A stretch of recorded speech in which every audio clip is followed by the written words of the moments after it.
There, and welcome to the final of the small bites of eCritical. Today is the we're going to go over the death summary note, and so let's say in this case this patient has unfortunately died. So in order to fill out the death summary, we click the death button, and again, just like with the admission form, this form will replace the any documentation that you may have done in the past for your death, excluding the death certificates.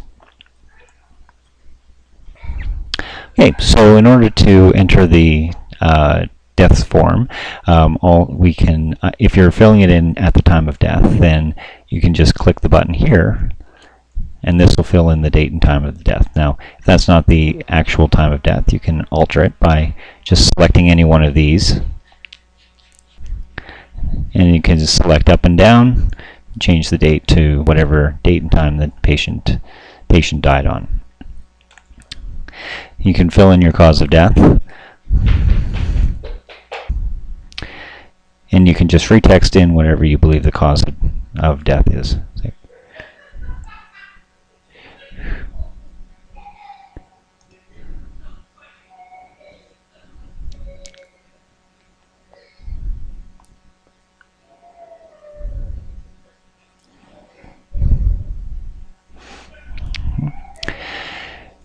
Next, you can fill in the goals of care at the time of death. Now, any of these fields that are bolded need to be filled out before, in order for you to save the form.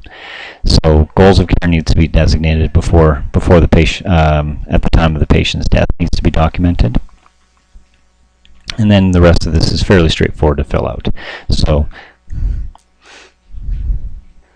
we'll say we're studious and we get our dictations done right away.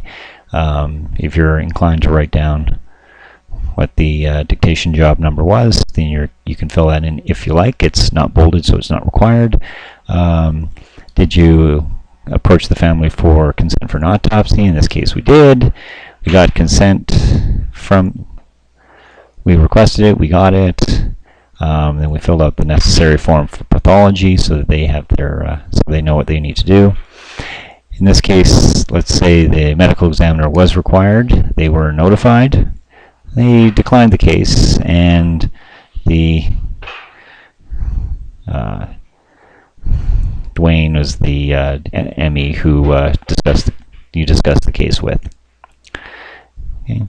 And say in this case the patient died from overwhelming sepsis, so they're not an organ tissue donor. Now, how do you know what are the contraindications for tissue donor? Well, there's a little button down here, and you click on that and it'll open up when you're in the Capitol Health, not when you're at home. We'll open up the field to oh, there we go. Actually, it was just a form, and gives you all the contraindications to tissue donation. Close that form. You can say, oh, yeah, the patient was ineligible because they had septic shock. So that's it. We're done with this. They did not meet the clinical criteria for neurological death. Say the patient didn't meet the clinical criteria for neurological death, so we're not going to go over the brain death stuff. And you just save and close that. And you're all done, and that's all there is to it. And that concludes the online training for eCritical. If you have any questions or you would like some more information, feel free to give me a call or give me a buzz on my email address at any time. Thanks.